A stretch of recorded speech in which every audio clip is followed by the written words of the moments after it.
O mundo atual está repleto de histórias estranhas e malucas. Algumas fictícias, outras reais.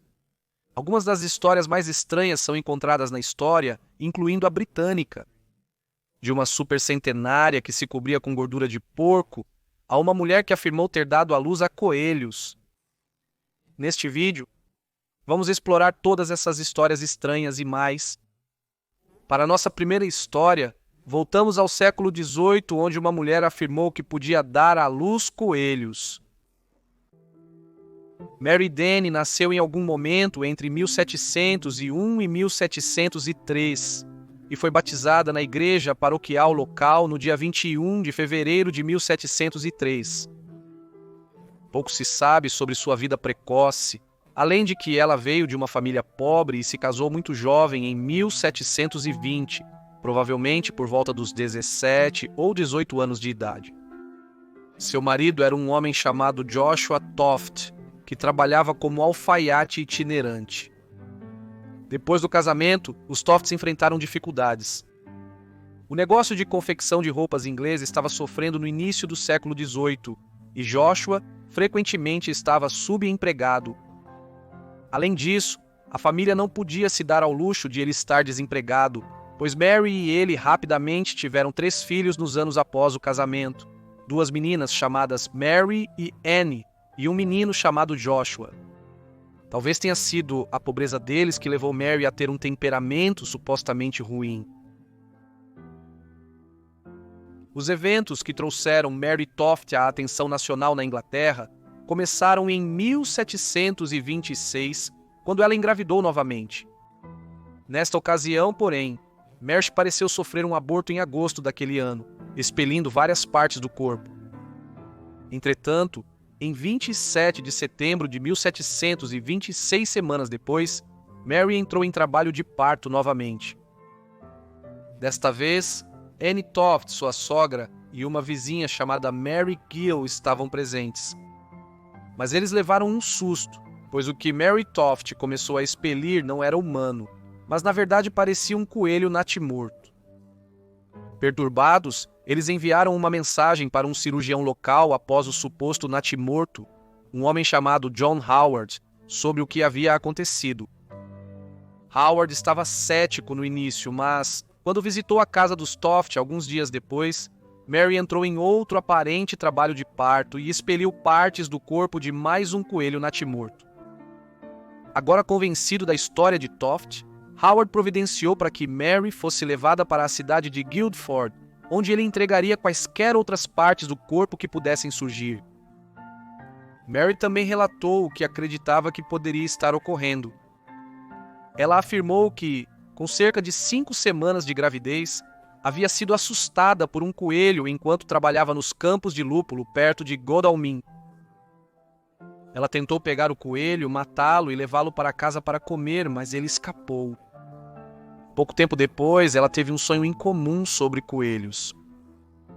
E assim foi estranho para ela que, quando teve seu primeiro parto em agosto e novamente no final de setembro, ela expeliu o que parecia partes de coelhos natimortos.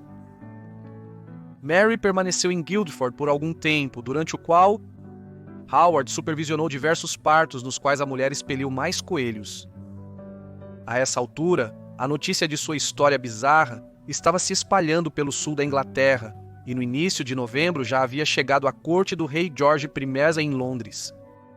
A família real se interessou pessoalmente pela história, e logo o rei decidiu investigar os fatos por si mesmo, e aqui é onde tudo ficaria ainda mais estranho. A primeira pessoa enviada a Guildford para investigar o assunto em nome da família real e do governo foi Henry Davenant, um membro da corte real. Davenant partiu no início de novembro para Guildford.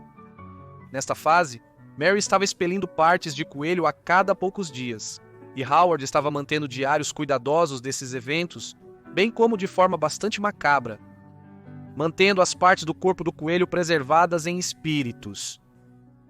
Quando Davenant chegou, Howard mostrou-lhe estes, e assim foi que Davenant retornou a Londres aparentemente convencido de que Mary Toft estava realmente formando coelhos em seu útero, que então eram expelidos em pedaços. Quando isso foi relatado na corte, foi tomada a decisão de enviar alguns especialistas para Guildford e, em meados de novembro, Nathaniel Saint-André, o cirurgião real e anatomista da Casa Real, e Samuel Molyneux, secretário particular do príncipe de Gales, o futuro rei George II, partiram para Guildford. Eles foram mostrados as partes do corpo preservadas e os diários de Howard antes de testemunharem Mary expelindo o que era então o 15º coelho. Curiosamente, as evidências de tudo isso foram tão convincentes que Saint-André, um especialista, acreditou em Mary. Ele até colocou sua reputação em jogo ao publicar um pequeno panfleto sobre o assunto intitulado Uma Breve Narrativa de uma Entrega Extraordinária de Coelhos, que foi publicado em Londres. O texto de Saint-André somou-se aos crescentes panfletos e boletins publicados na capital sobre os estranhos eventos em Surrey. Estes apareceram com um nome como Uma Verdadeira e Perfeita Narrativa de uma Mulher Próxima a Guildford em Surrey, que deu à luz recentemente 17 coelhos. Outro chamado Médicos em Trabalho, uma investigação filosófica sobre a maravilhosa criação de coelhos recentemente descoberta em Godalming, perto de Guildford, em Surrey, e um certo panfleto do Sr. Brathwaite intitulado Observações sobre uma breve narrativa de um extraordinário parto de coelhos, realizado pelo Sr. John Howard, cirurgião em Guildford. Como resultado de tudo isso, no início do inverno de 1726, Mary Toft era o assunto da capital. Porém, nem todos se convenceram. O rei tinha outro cirurgião real em Londres. Este era um alemão que havia servido a George Primus em Hanover, na Alemanha, antes de George se tornar rei da Inglaterra. Este homem, Cyriacus Alchus, agora se dirigiu a Guildford ele mesmo. Como Saint-André e Molyneux antes dele, ele viu as evidências que Howard havia reunido e ele presenciou o 16º parto de Mary Toft, uma expulsão de um coelho. E então ele prontamente retornou a Londres e informou ao rei que tudo aquilo era uma farsa. Sua versão dos fatos foi publicada em Londres, apenas 5 dias após o panfleto de Saint-André. Ele intitulou-o Algumas Observações sobre a Mulher de Godalming. O escândalo era tal que agora o rei queria resolver a controvérsia de uma vez por todas. Assim, ele enviou uma equipe de indivíduos para Guildford para coletar todas as evidências disponíveis e retornar a Londres com elas e Toft, que até então dizia-se ter expelido 17 coelhos. Foi isso que eles fizeram. E Toft foi devidamente levada para Londres, onde foi alojada em Leicester Fields. Em Londres, nos dias que se seguiram, muitos membros da profissão médica de Londres e da Inglaterra começaram a se reunir para testemunhar Mary Toft, dando à luz a um 18º coelho natimorto. No entanto, eles ficaram desapontados. Embora Toft alegasse que tinha experimentado algumas contrações, ela não expeliu mais coelhos. À medida que a decepção dava lugar à suspeita, Toft passou por intensos questionamentos, não apenas dos profissionais médicos, mas também cada vez mais dos juízes de paz e funcionários do tribunal. Eles questionaram por que seus trabalhos de parto cessaram abruptamente e se ela estava enganando a todos desde o início. Em dezembro, a verdade sobre o caso dela viria à tona, e naquele mês, Thomas Onslow, segundo barão de Onslow, descobriu durante sua investigação sobre Mary Toft que, no mês passado, o marido de Toft, Joshua, havia estado comprando coelhos jovens. Onslow escreveu para um médico dizendo que publicaria suas descobertas, mas estava atrasado para descobrir a verdade. No mesmo dia, um tal de Thomas Howard, que trabalhava como porteiro, confessou ao juiz de paz, Sir Thomas Clarges, que havia sido subornado pela cunhada de Toff, Margaret, para esconder um coelho no quarto de Toff. Quando Mary foi questionada, ela negou todas as acusações, alegando que estava com fome e que só iria comer o coelho. Eventualmente, Toft cedeu quando foi ameaçada com um experimento muito doloroso para determinar quaisquer segredos que ela estivesse escondendo. Assim, ela e então seu marido confessaram o que esteve acontecendo o tempo todo, A coisa toda tinha sido uma elaborada fabricação. Após seu primeiro aborto em agosto de 1726, o marido de Mary e sua sogra cortaram um gato morto e removeram suas entranhas e inseriram a espinha de uma agulha nos intestinos do gato. Esta criação, que foi projetada para parecer um coelho, foi colocada no trato reprodutivo de Mary. Foi então anunciado naquele mesmo dia, 27 de setembro de 1726, que Mary entrou em trabalho de parto. Assim, o que Mary Gill, a vizinha dos Tofts, testemunhou sendo supostamente entregue mais tarde naquele dia, com diferentes partes do corpo de animais que foram moldadas para parecer um coelho de algum tipo. O monstro coelho foi levado a John Howard, cirurgião de Guildford, que se convenceu que Mary carregava um coelho durante a gravidez, expelindo a suposta cabeça dias depois. Posteriormente, a farsa se tornou mais elaborada, atraindo mais pessoas a Guildford para testemunhar os nascimentos. Assim, os coelhos que Mary afirmava estar expelindo durante seus repetidos trabalhos de parto eram apenas grotescas acumulações de partes de animais usadas para enganar Howard, o cirurgião real, e então grande parte de Londres. O motivo dos Tofts era meramente financeiro. Eles acreditavam que, se a história deles se tornasse famosa o suficiente, poderiam começar a ganhar dinheiro para as pessoas virem e verem Mary dando à luz aos coelhos, e isso os tiraria da pobreza em que viviam. No entanto, a família Toft não obteve lucro com o caso. Portanto, nos últimos dias de 1726, após meses de crescente controvérsia, a decepção foi revelada, e muitos em Londres e mais além ficaram desapontados e chocados. Após as revelações da farsa, Mary Toft foi presa em Tothill Fields, Bridewell, por meses. Durante esse tempo, multidões cercaram a prisão na esperança de vislumbrar a agora infame Toft. No entanto, ela logo seria libertada, pois não estava claro de que a acusação deveria ser feita contra ela, e nunca foi considerada culpada de nenhum crime ou sentença, então o caso foi arquivado.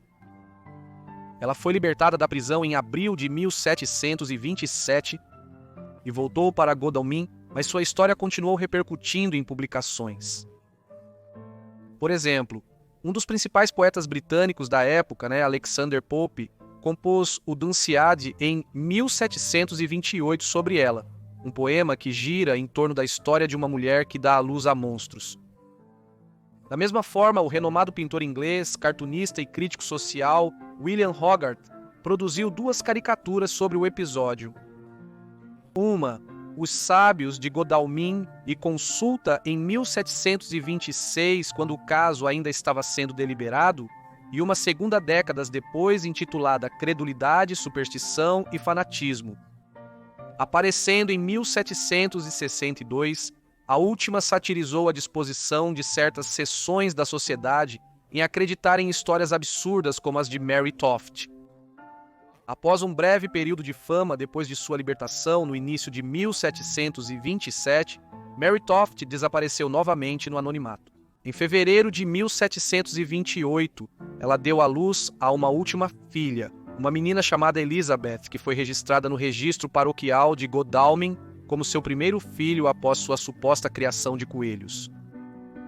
O magnata local, Charles, segundo Duque de Richmond, que tinha uma residência na cidade, costumava às vezes pagar a ela para aparecer em reuniões em sua mansão lá, como uma espécie de celebridade local ou curiosidade cultural. Ela reapareceu nos registros legais novamente em 1740, quando foi acusada de roubar gado, provavelmente porque ainda vivia na pobreza. Quando ela morreu em janeiro de 1763, seu obituário apareceu nos jornais de Londres. Ela foi enterrada em Godalming no dia 13 de janeiro, aos cerca de 62 anos de idade. Pessoas que vivem até idades extremamente avançadas nos fascinam, e muitos querem aprender seu segredo. Uma dessas supercentenárias foi Jane Lewson, que afirmou viver até os 116 anos, e fez isso graças a estranhas e sujas superstições, como veremos em breve. Jane Vaughan, conhecida como Jane Lilson, supostamente nasceu em 1700 na Essex Street, Londres, embora nenhum certificado de nascimento tenha sido encontrado para confirmar isso. Isso pode gerar dúvidas sobre o nascimento dela, mas poucos registros de batismo do início dos 1700 sobreviveram integralmente. Dizia-se que ela nasceu em uma família respeitável, sugerindo que seus pais eram profissionais ou comerciantes. Pouco se sabe sobre a infância de Jane, mas é possível supor que teve uma criação típica para sua classe social. Provavelmente ela foi criada em uma grande casa com empregados e levou uma vida relativamente confortável. A educação de Jane provavelmente focou nas artes domésticas, como costura, culinária, administração do lar e instrução religiosa. Ela também teria sido obrigada a aprender a dançar, tocar música e pintar. Quando Jane atingiu a idade para se casar, esperava-se que fizesse um bom casamento e parece que conseguiu. Jane Vaughan casou-se com o Sr. Lilson, um comerciante de Londres, em 1726.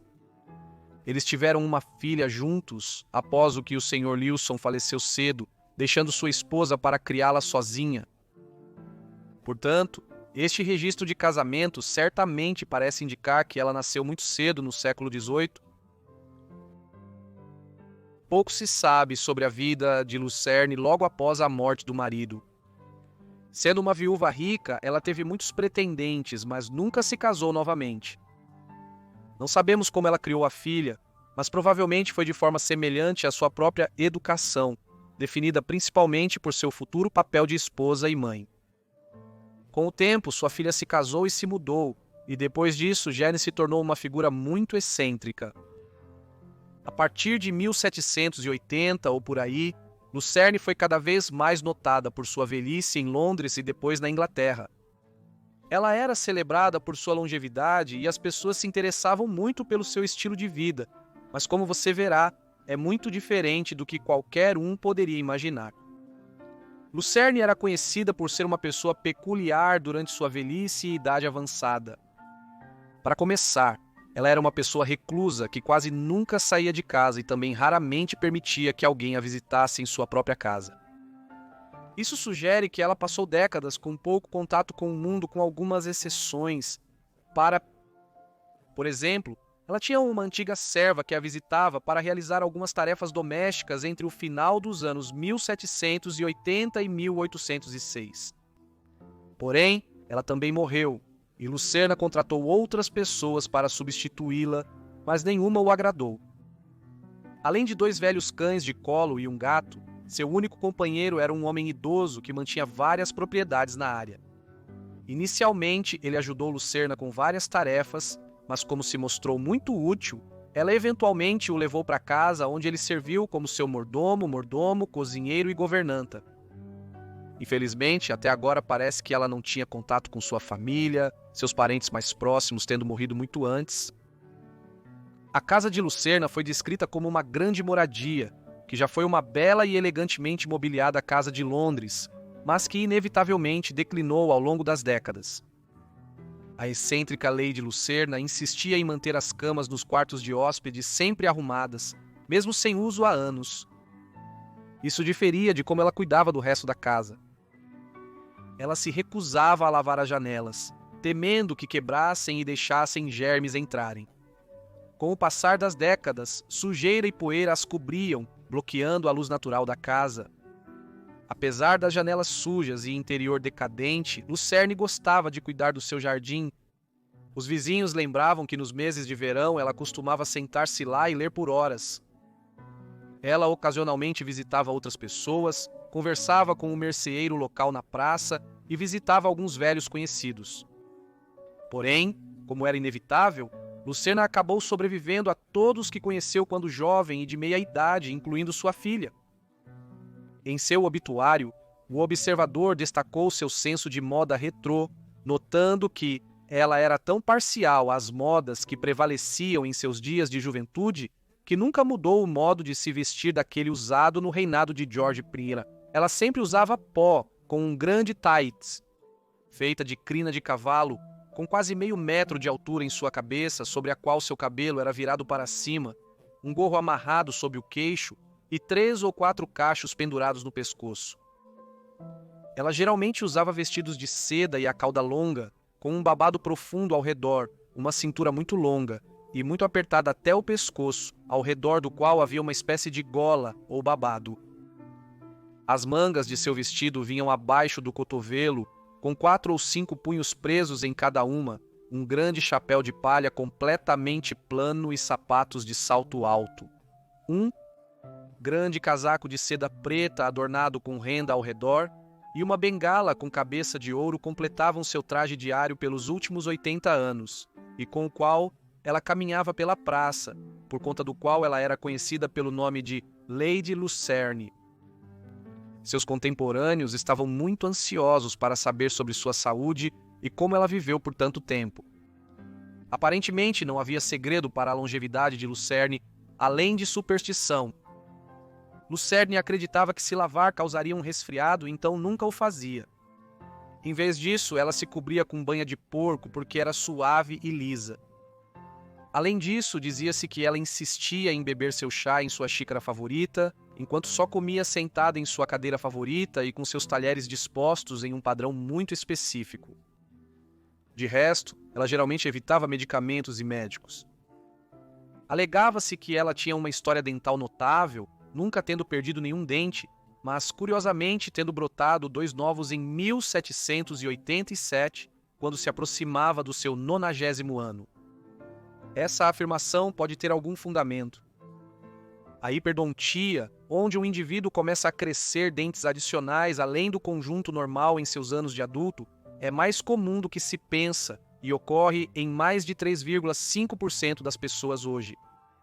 Contudo, é improvável que Jane Lilson tenha desenvolvido dentes extras repentinamente aos 87 anos. Mais crível foi o reconhecimento de que sua visão começou a falhar em seus últimos anos. Quando chegou aos seus 110 anos, Jane Lilson era reconhecida por muitos como a fonte mais conhecedora da história inglesa em Londres, simplesmente porque ela havia vivido tantos eventos e ainda tinha uma memória aguçada deles. Ela era, como se afirmava, capaz de recordar eventos tão distantes quanto 1715, o que significa que ela podia rastrear detalhes das revoltas jacobitas na Escócia na primeira metade do século XVIII, a Guerra dos 7 Anos, com a França entre 1756 e 1763, a Guerra da Independência Americana nos anos 1770, enquanto também vivia durante as guerras revolucionárias francesas e napoleônicas entre 1793 e 1815.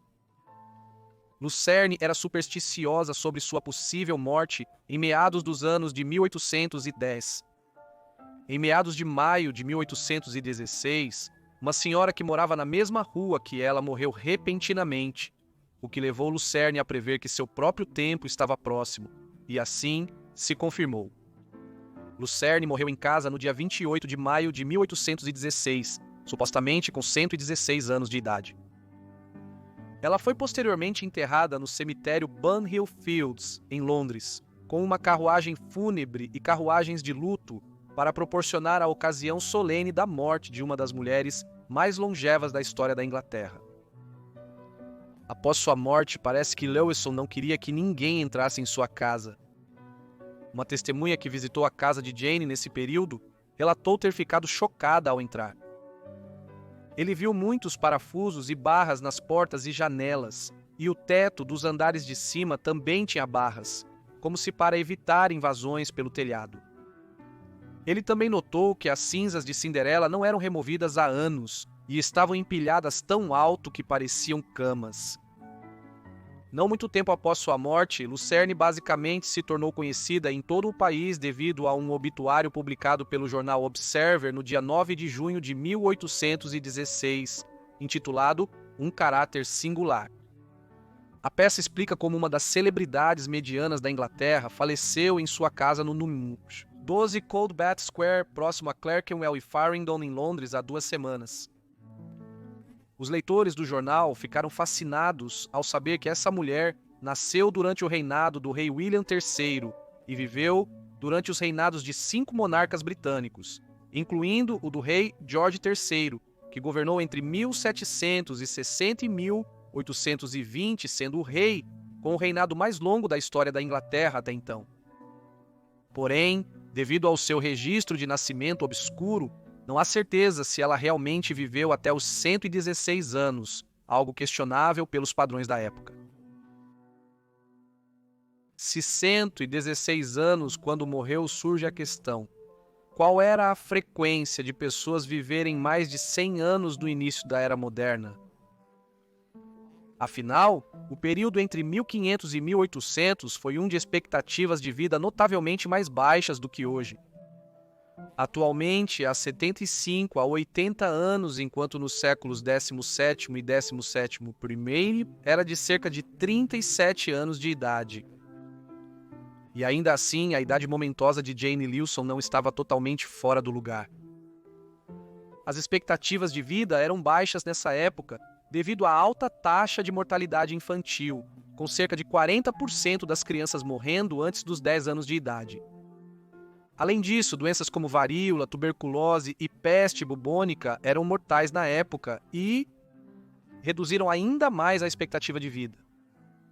Porém, se uma pessoa conseguisse sobreviver à infância e juventude, escapando das doenças como a varíola ao longo da vida, ainda poderia esperar viver até uma idade bem avançada. Segundo Jane Leeson, na velhice ela teria se beneficiado da ausência de problemas típicos do século XVIII, como obesidade, doenças cardíacas e diabetes. Assim, é plausível que Jane Leeson tenha vivido até os 116 anos de idade. No entanto, uma recente investigação sobre sua vida descobriu pistas e registros que indicam que Jane Leeson era muito mais jovem do que acreditávamos anteriormente. Segundo um registro de sepultamento de Bunhill Fields, Jane tinha 96 anos quando faleceu, indicando que ela nasceu por volta de 1720. Além disso, o registro soletra seu sobrenome como Luzon, L-U-S, não L-E-W, como ela é normalmente conhecida. Além disso, um registro de casamento de julho de 1751 nota que Jane Vaughan se casou com Robert Leeson na capela de Somerset House, de Santa Maria Lestrange. Robert Leeson era um comerciante muito rico e o casal foi registrado como tendo tido 3 filhas e um filho. Então, em 1769, quase 20 anos após o casamento, Robert faleceu e deixou sua propriedade Blunston Hall para sua filha mais velha, Maria, embora Jane tenha sido cuidada. Além desses detalhes-chave, parece que o resto de sua história é o mesmo, embora certos aspectos de seu caráter possam ter sido exagerados. Como em boa parte de sua vida, há controvérsia sobre os beneficiários de seu testamento. Segundo algumas fontes, ela deixou metade de sua herança para o executor do testamento e relojoeiro, William Anthony, e a outra metade para a família Huskinson. Alguns afirmavam que sua serva e uma velha amiga receberam a maior parte de sua herança, sem nada para os membros vivos de sua família extensa. Muitas pessoas provavelmente encontraram elementos da história de Jane Leeson sem notar. Ela teria sido a inspiração para a personagem Miss Havisham de Charles Dickens, em um de seus romances mais aclamados, Grandes Esperanças, publicado em 1861. Havisham é uma rica solteirona abandonada pelo noivo no dia do casamento. Ela passa a viver em uma mansão escura, sempre vestida de noiva, envelhecendo precocemente por não ter contato com a luz solar. Dada a propensão de Luton por usar vestidos antigos, a escuridão em que sua casa estava envolta e sua raiva, conjecturou-se que Dickens derivou alguns dos conceitos para o personagem Havisham da história de vida da Lady Luton. Além disso, disse que inúmeras outras figuras inspiraram Dickens na criação de Miss Havisham, notavelmente Eliza Emily Donnithorne, uma mulher que vivia em Sydney, Austrália, nos anos 1840, quando seu futuro marido a deixou no dia do casamento. Donnithorne supostamente passou os 20 anos seguintes confinada em casa, vestindo seu vestido de noiva, com os restos deteriorados do que seria seu bolo de casamento sobre a mesa, No geral, a história de Jane Luton é uma inspiração mais feliz para Miss Havisham, a suposta mulher de 116 anos que viveu durante todo o século XVIII. Nossa próxima história conta a história de duas mulheres irlandesas que fugiram de casa e foram morar juntas no norte do país de Gales, permanecendo reclusas aqui pelos próximos 50 anos. Eleanor Charlotte Butler veio de uma das famílias mais honradas da Irlanda. Os Butlers conquistaram vastos territórios no centro da Irlanda nos séculos XII e XII, permitindo que membros posteriores da família se tornassem os Condes de Ormond, uma das mais antigas linhagens aristocráticas irlandesas. Eleanor nasceu no dia 11 de maio de 1739 no castelo de Kilkenny, em um ambiente próspero. Ela era a terceira de 4 filhos nascidos de Walter Butler e Ellen Morris. Seu pai era o de jure 16º Conde de Ormond, embora ele nunca tenha adquirido oficialmente este título devido a uma crise de herança. Quando jovem, Helena foi enviada para um convento na França para ser educada, devido às conexões extensas que os Butler mantinham no continente, entre as potências católicas desde o exílio temporário da família, no século XVII. Lá ela se tornou uma leitora ávida e bem educada, mas viu pouco da família. Conforme crescia, eles a viam como uma ratinha de biblioteca com poucas habilidades sociais.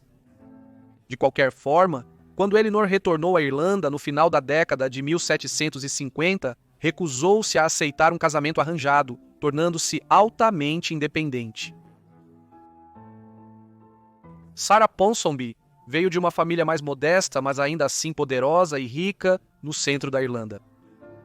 Ela nasceu na Irlanda em 1755, filha de Louisa Lyons, uma mulher da alta sociedade, e seu marido Charmbrae Brabazon Ponsonby, membro do parlamento irlandês por Newtonards.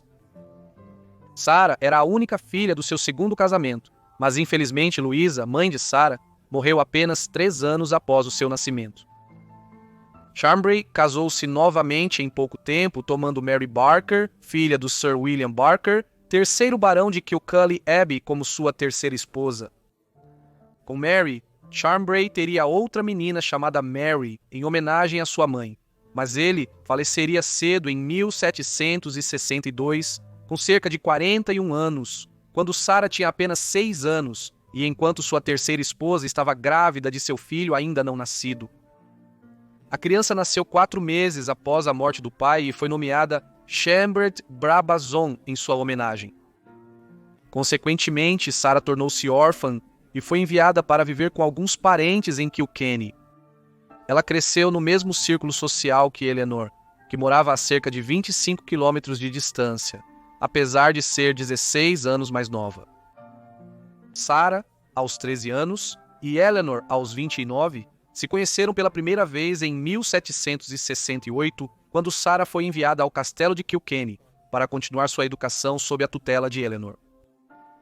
Conforme Sarah crescia, as duas desenvolveram uma amizade próxima que continuou ao longo da educação de Sarah. Aos 18 anos, após concluir os estudos, Sarah retornou para casa, mas ela e a amiga mantiveram a forte amizade. Em meados dos 1770, Helena e Sarah eram muito próximas e tinham um relacionamento uma com a outra, embora fosse um relacionamento clandestino, dado que a sociedade não aceitava a homossexualidade no século XVIII. Porém, mesmo com o relacionamento discreto, a hesitação em se casar começava a trazer dificuldades para o casal. Naquela época, com seus 30 e poucos anos, muitos na família de Helena já haviam praticamente desistido dela se casar. Mas Sarah estava em uma idade em que estava sob pressão crescente para se casar e começar uma família. Ademais, ser órfã a tornava especialmente vulnerável nesse quesito. Havia também murmúrios entre os membros da família de Eleanor de que, como ela não havia se casado e não teria filhos, ela deveria ser enviada para um convento. Foi como consequência dessas pressões que o casal começou a formular planos para fugir dos milhões irlandeses e começar uma vida juntos em outro lugar.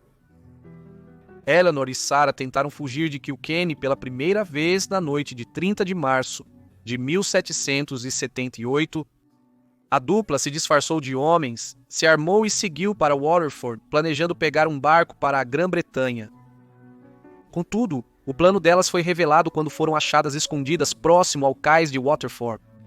Segundo alguns, o cachorro de Sarah as entregou, pois elas o levaram consigo e ele não parava de latir. Após isso, as famílias tentaram fazê-las abandonar seus planos, mas não adiantou, pois a dupla já havia decidido. Após 2 meses, as mulheres tentaram novamente e conseguiram fugir pelo Mar da Irlanda para o país de Gales. Depois de chegar a Milford Haven, a dupla fez um passeio pitoresco pelo campo galês antes de se estabelecer no norte do país de Gales.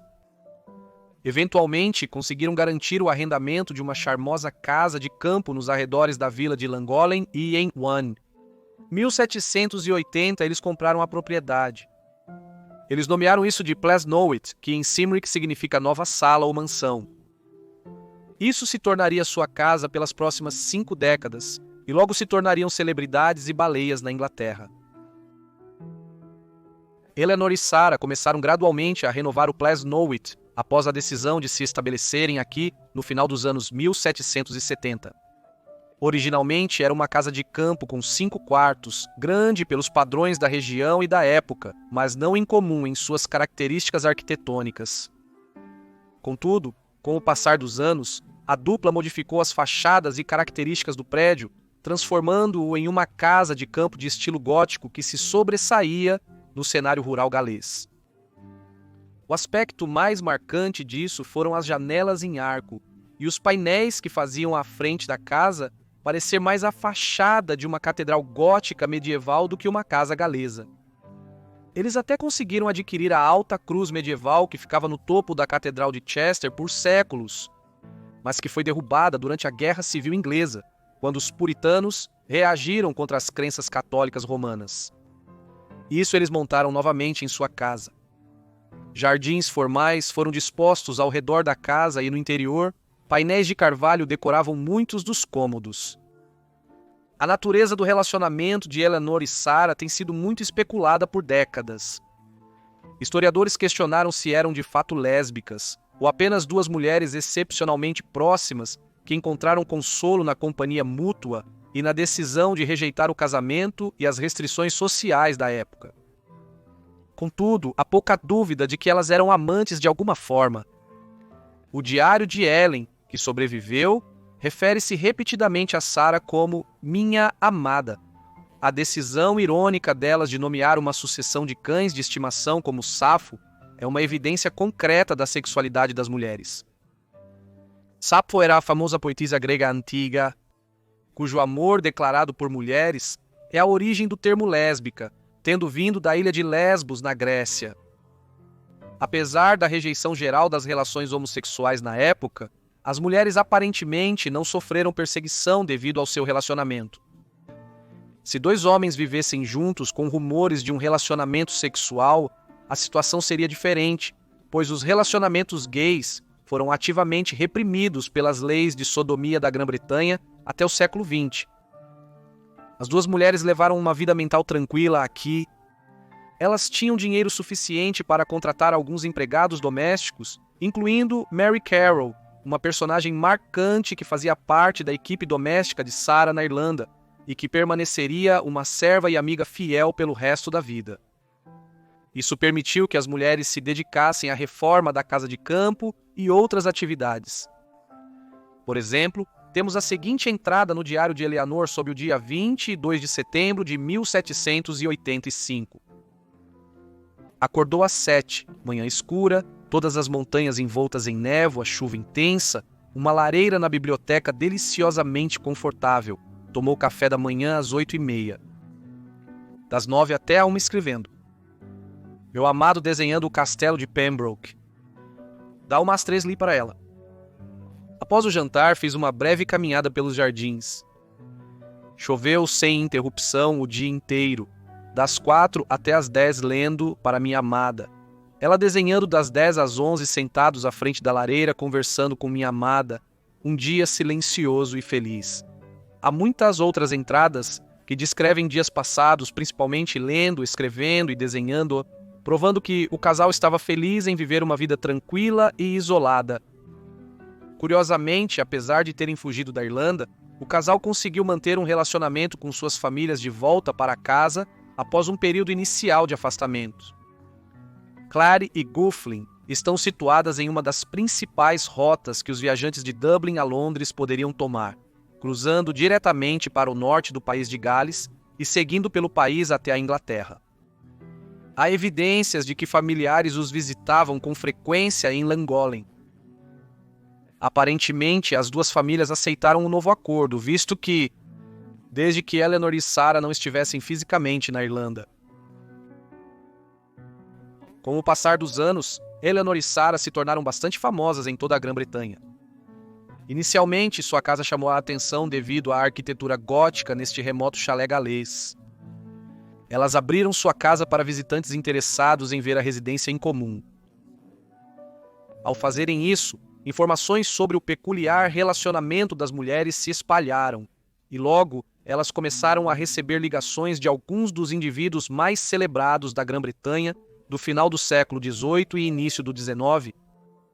Estes incluíam Sir Walter Scott, o autor de Ivanhoe, os poetas Percy Shelley e Lord Byron, e até mesmo o herói das guerras napoleônicas, Arthur Wellesley, primeiro Duque de Wellington. Outros visitantes notáveis incluíam Charles Darwin e seu pai, Príncipe Hermann von Pucklen, um nobre alemão e designer de paisagens, e muitos outros. Disse que até mesmo a rainha Charlotte queria ver a casa deles, e convenceu o rei Jorge III a conceder-lhes uma pensão. No entanto, talvez o visitante mais famoso da casa das senhoras de Llangollen tenha sido William Wordsworth. Ele posteriormente as homenageou através da composição do poema Para a Senhora E.B. e a Sobre a Senhorita P. Essa não foi a única imortalização literária das mulheres. Anna Seward também escreveu sobre elas em seu poema Llangollen Vale, composto em 1796, enquanto A Caça do Ganso Selvagem, um romance pioneiro da médica Mary Gordon, publicado através do patrocínio de Virginia Woolf, em 1936, também discutiu as senhoras de Llangollen e seu relacionamento. Eleanor e Sarah viveram por anos como sempre viveram, mas sua situação ficou triste em 1809, quando sua companheira de vida, Mary Carroll, faleceu. Em seus últimos anos, ambas usavam trajes de montaria pretos e cartolas masculinas, o que era visto como excêntrico e antiquado por muitos, mas a roupa era prática para atividades ao ar livre. Elas recusaram ter seus retratos tirados e só sabemos com certeza sua aparência graças a alguns esboços secretos rápidos feitos enquanto eram distraídas. As senhoras constantemente ficavam sem dinheiro, apesar de terem vizinhos generosos que as ajudavam. Anne Lister, uma proprietária de terras inglesa de Halifax, conhecida por seus diários pessoais, registrou uma visita a elas em 1822. Ficou impressionada com o comportamento de Sarah Ponsonby, embora Eleanor fosse muito velha na época e Anne não menciona tê-la encontrado em Llangollen. Talvez ela estivesse acamada naquela época. Há também especulações de que Anne, que foi apelidada de a primeira lésbica moderna, foi inspirada pelo relacionamento delas para casar informalmente com sua própria amante.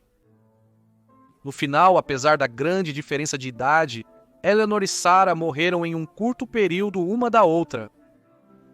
Eleanor sobreviveu até os 90 anos, falecendo de velhice no dia 2 de junho de 1829.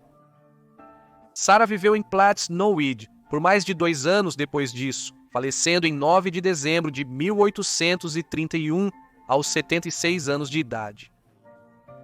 Eles foram enterrados juntos no mesmo lote na igreja de São Colin, em Llangollen.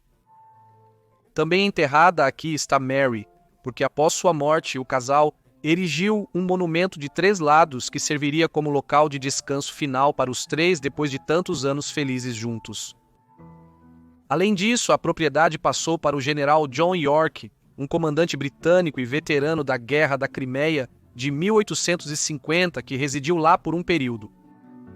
Em 1932, a casa passou para a posse do Conselho do Distrito Urbano de Llangollen. Hoje, é um museu devido ao seu design incomum e à história das duas mulheres que lá viveram no final do século XVIII e início do século XIX. Ao longo da história, houve muitos grandes impostores, seja para uma família real ou para uma grande herança. Mas poucos conseguiram cativar a sociedade britânica como a misteriosa Princesa Caribou. No dia 3 de abril de 1817, uma série de eventos mais peculiares começou na pequena cidade de Almondsbury, ao nordeste da cidade portuária de Bristol, no sudoeste da Inglaterra. Naquele dia, uma jovem mulher, talvez em seus 20 e poucos anos, vestindo um turbante preto e outras roupas estrangeiras, entrou na cidade e começou a falar uma língua desconhecida para os moradores da cidade. Ela parecia confusa e perdida. Em um curto período de tempo, a jovem mulher entrou em contato com um sapateiro local que rapidamente a levou para a casa do Sr. Hill. O Sr. Hill era supervisor dos pobres e era conhecido por levar vagabundos ao tribunal, mas nesta ocasião ele não sabia o que fazer com esta mulher de aparência estranha. Então decidiu que a melhor ação seria enviá-la ao seu superior, o escrivão da cidade. Após isso, a jovem mulher logo ganhou a simpatia da senhora Elizabeth Worrell, uma mulher originalmente da América que se estabeleceu na Inglaterra. Elizabeth era a esposa do escrivão da cidade de Bristol e uma figura importante na localidade. Ela acolheu a jovem sob sua proteção e em sua casa. Lá ela começou a tentar adquirir informações sobre quem ela poderia ser e os mistérios que a cercavam. Por exemplo, ela tirou suas fotos de livros de lugares exóticos. A jovem ficou animada quando mostraram um desenho da China. Talvez ela fosse da Ásia, a senhora Worrell se perguntou. No final, a jovem foi oferecida uma cama no boliche em Almondsbury para a noite. Lá, mostraram a ela uma imagem de um abacaxi, para o qual ela apontou e disse ananas, uma palavra francesa para abacaxi hoje, mas que tem suas origens entre o povo tupi do Brasil, embora outras fontes afirmem que ela disse nanas, que é a palavra indonésia para abacaxi. Em qualquer caso, para o uso da palavra dela, o marido da senhora Worrell, Samuel, um notório bêbado na região apesar de sua posição proeminente como escrivão da cidade de Bristol, respondeu que a jovem deveria ser enviada para Bristol e julgada por vadiagem ao mendigar. Como resultado da proposta do Sr. Worrell, a jovem foi brevemente presa. Foi durante sua detenção que um marinheiro português de nome Manuel Enos, que havia viajado extensivamente pelo mundo, afirmou que podia entender o idioma em que ela estava falando. Este Enes era um completo charlatão e continuou a contar para as pessoas de Almondsbury que a jovem mulher havia dito a ele que ela veio de uma ilha chamada Jarvis Sul e havia sido sequestrada por piratas. Ela eventualmente conseguiu escapar pulando ao mar e, quando nadou até a costa, se encontrou perto da cidade.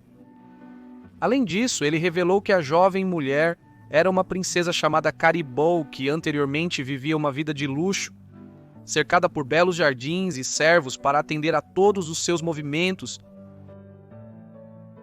Nos meses seguintes, a princesa Caribou tornou-se uma celebridade em Almondsbury e depois na área mais ampla de Gloucestershire. À medida que a notícia de sua história incomum se espalhou, ela foi muito bem tratada pelos ingleses, sendo comparada a uma dignitária estrangeira. A princesa era bem alimentada, vestida, tinha acomodação confortável, teve seu retrato tirado e a cidade próxima de Bath até organizou um baile para ela. Em troca, ela realizou uma dança de guerra exótica, dita ser comum entre seu povo. Às vezes, ela fornecia exemplos da linguagem escrita do povo de Java Sul e até gerou grande interesse ao cozinhar um curry de frango de sua terra natal.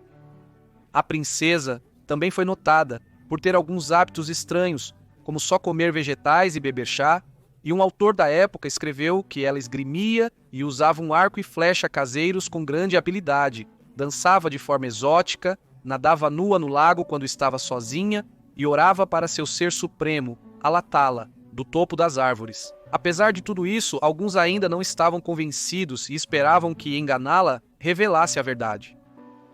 Em uma ocasião, uma série de notas bancárias foram jogadas na mesa à sua frente e algumas caíram no chão. Esperavam que Caribou desse uma olhada para ver quanto valiam as notas e mostrasse algum tipo de interesse, mas ela não mostrou. Ela era indiferente, como se as notas fossem apenas pedaços de papel sem valor. Outra vez, um jovem cavalheiro bonito usou lisonjas, sentando-se perto dela e dizendo: "Acho que você é a criatura mais linda que já vi." Ela não mostrou nenhuma reação. Não demorou muito até que a história da princesa Caribou recebesse o selo de aprovação acadêmico. Algumas semanas após sua chegada na cidade, um Dr. Wilkinson, um estudioso e polímata da cidade de Bath, chegou para verificar sua história.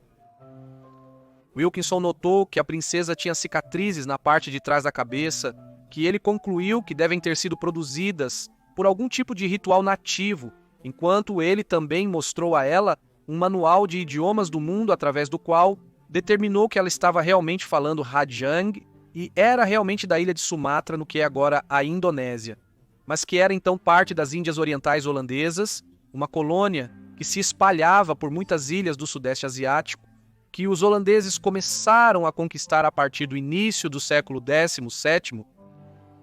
Assim, o povo de Almondsbury agora sabia de onde supostamente veio sua princesa. A aparição do Dr. Wilkinson pode ter parecido que havia substanciado a história da jovem mulher, mas na realidade, rapidamente levou à descoberta de sua elaborada decepção. Em sua visita à cidade, e após seu interrogatório da jovem mulher, o Dr. Wilkinson foi solicitado por Samuel Worrell a publicar suas descobertas nos jornais nacionais, juntamente com um aviso público de que qualquer informação adicional sobre a jovem mulher seria bem-vinda. Um esboço da jovem mulher foi incluído para ajudar as pessoas a identificá-la. Isso foi a sua perdição, pois em poucas semanas, o Dr. Wilkinson estava de volta em Holmansbury para alertar os moradores da cidade que ele havia recebido informações de várias fontes de que a mulher era na verdade inglesa e que ela estava inventando toda a história. Isso veio de indivíduos que a conheciam de tempos passados, notavelmente uma senhora Neal, que lhe havia fornecido acomodações pouco tempo antes. Nos dias seguintes, determinou-se que a língua que ela falava era um idioma sem sentido, com elementos aleatórios de francês e espanhol e palavras inventadas, enquanto as marcas peculiares na cabeça de Mary eram cicatrizes de uma cirurgia realizada em um asilo para pobres. Innes, o marinheiro português que afirmou poder se comunicar com ela, também inventou o que disse por motivos próprios. Assim, no final do verão de 1817, a fraude da princesa Caribou foi revelada. Isso, é claro, levanta a questão de quem realmente era a princesa Caribou. A verdade se revelou semanas depois de descobrir que foi enganado. A princesa era na verdade uma mulher chamada Mary Wilcox, que provavelmente nasceu em Witterish, em Devonshire, em 1791. Os registros da igreja mostram que ela foi batizada lá em novembro daquele ano. Ela sofreu de febre reumática quando criança, e seu pai posteriormente afirmou que ela havia ficado psicologicamente instável depois disso, ou, como ele disse, nunca esteve completamente bem da cabeça. O jornal logo descobriu a farsa com um jornal de Exeter publicando a maravilhosa mulher que enganou o médico, confundiu os eruditos e surpreendeu a multidão, acaba por ser uma vil impostora, uma vagabunda errante e filha de um pobre caseiro. À medida que envelhecia, Mary mudou-se para Londres e acabou trabalhando como babá em Clapham para os filhos de uma família rica. Lá, ela desenvolveu um gosto por contar às crianças histórias fantásticas e parece ter sido durante esse período que sua decisão de começar a inventar uma história elaborada sobre si mesma surgiu. No entanto, ela também passou por momentos difíceis. Uma versão afirma que ela se casou com um cavalheiro estrangeiro a quem acompanhou até Dover, onde ele desapareceu e nunca mais apareceu. Depois ela passou um período em um asilo na capital e também teve um filho que morreu na infância. Depois disso, ela se tornou uma nômade, deixando Londres e viajando com alguns ciganos. Depois de um período mendigando nas ruas de Bristol, ela se deslocou para Almondsbury e foi então que começou a fingir ser a princesa Caribou. Após a exposição de sua farsa, Mary optou por deixar a Inglaterra de vez, embarcando para os Estados Unidos, cuja passagem foi paga pela senhora Worrell. Uma história foi publicada em setembro de 1817 no Bristol Journal de que seu navio havia sido desviado enquanto atravessava o Atlântico e acabou à deriva, desembarcando na ilha de Santa Helena, onde supostamente encontrou o ex-imperador da França, Napoleão Bonaparte, que estava em exílio forçado lá após sua derrota final na Batalha de Waterloo em 1815. A história continua a contar como o ex-imperador se encantou por ela e rapidamente a pediu em casamento, mas Mary recusou sua oferta e continuou sua viagem para a América. Isso obviamente foi inventado, pois Santa Helena fica no Atlântico Sul, a milhares de quilômetros de distância da rota que o navio de Mary teria tomado para a América. Ao chegar nos Estados Unidos da América, Mary se estabeleceu em Filadélfia. Lá, ela descobriu que já era famosa como Princesa Caribou e foi persuadida por um showman local, Sr. Sanders, a começar a aparecer no palco do Washington Hall para se apresentar como a mítica mulher real do Sudeste Asiático. Ela fez isso por um tempo, participando de um ato de dança amador e falando sua língua obscura. No entanto, o show não foi um grande sucesso e, à medida que o número de espectadores diminuiu, Sanders decidiu cancelá-lo. Ela passou anos na América, porém, ficando cada vez mais desiludida com a natureza da fama. Mary decidiu deixar os Estados Unidos da América em 1824. Ela voltou para a Inglaterra e se estabeleceu em Londres. Lá, ela tentou continuar suas reivindicações fantásticas, exibindo-se como Princesa Caribou em um teatro na New Bond Street, mas naquela época ela era muito conhecida para que a farsa enganasse alguém. Suas tentativas finais de levar o show para a França e Espanha foram breves, e ela retornou à Grã-Bretanha em 1828, onde ela se casou com Richard Baker. Para se distanciar de seu tempo anterior como Princesa Caribou, ela registrou seu nome de solteira como Burgess, sobrenome de um primo no momento de seu casamento. A vida posterior de Mary foi comum. Ela e Richard tiveram uma filha chamada Mary, em homenagem à sua mãe, nascida em 1829.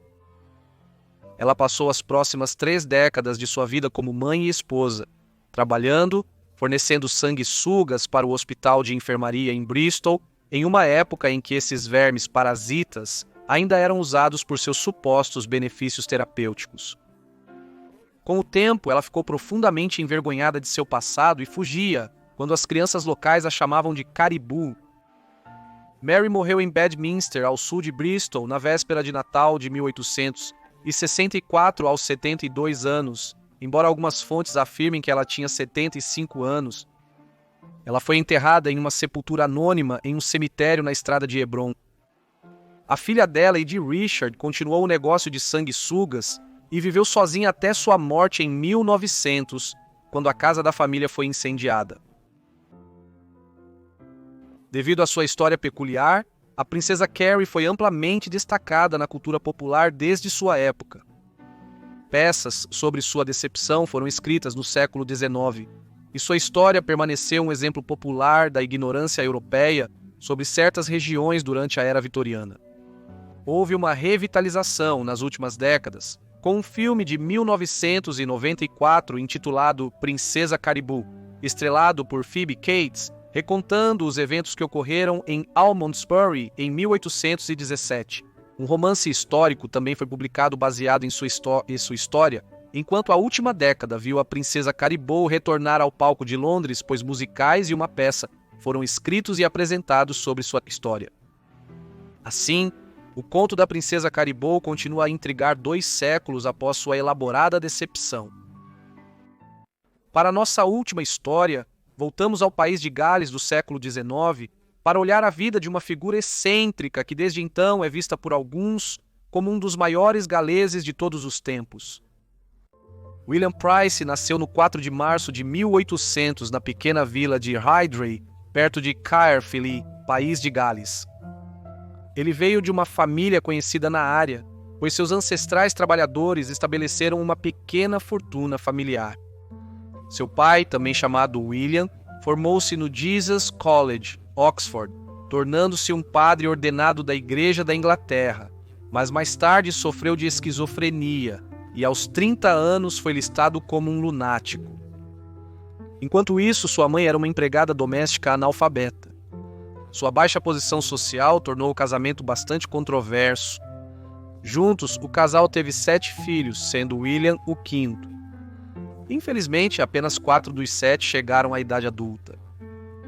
A infância de William foi bastante desafiadora. Sua família vivia na pobreza e dependia do dinheiro de parentes mais ricos para sobreviver. Além disso, o pai de William tinha uma maneira muito peculiar de agir. Existem muitas histórias estranhas sobre ele, como a de que ele tomava banho em lagoas locais, às vezes nu ou totalmente vestido, e que ele coletava cobras e as deixava em seus bolsos por dias a fio. Esse comportamento estranho piorou, levando-o a ter acessos de raiva e ira. Em uma ocasião, ele atirou em uma mulher por ela ter tirado galhos de sua cerca viva.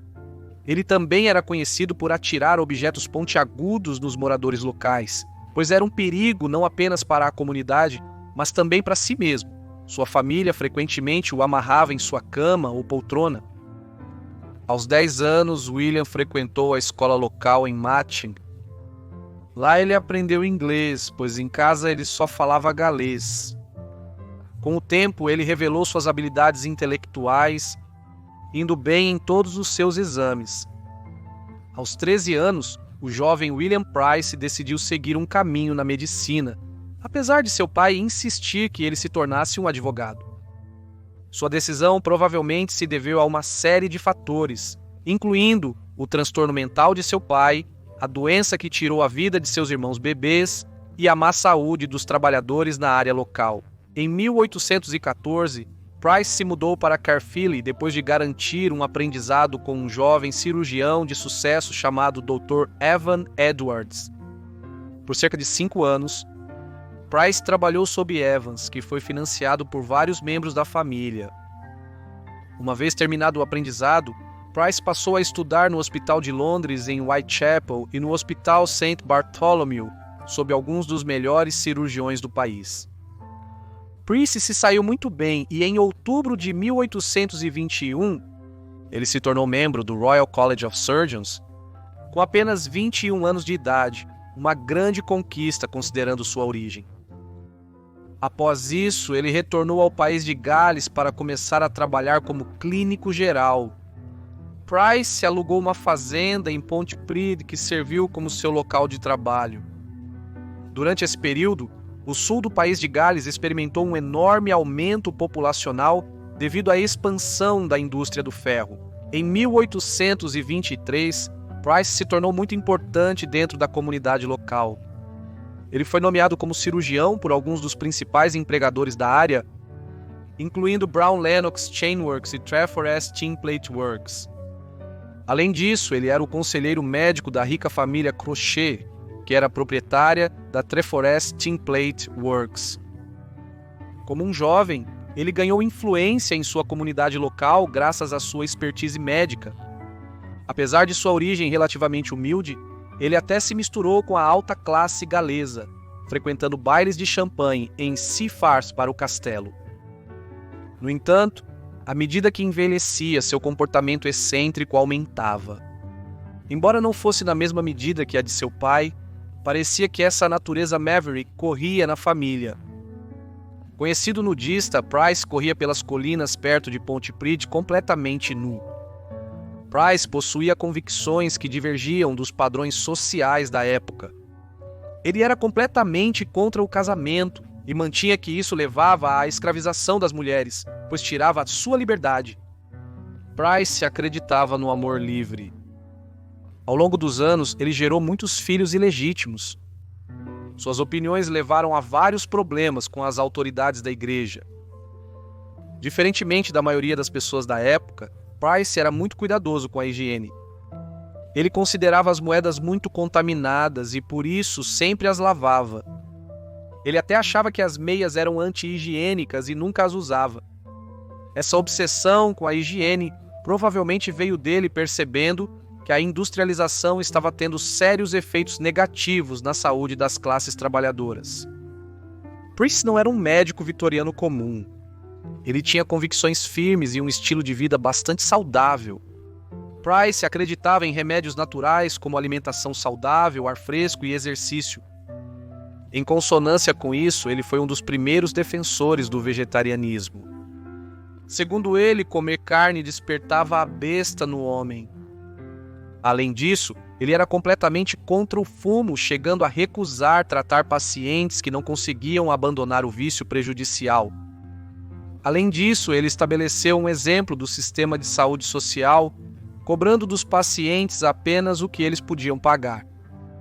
Após isso, os trabalhadores pagaram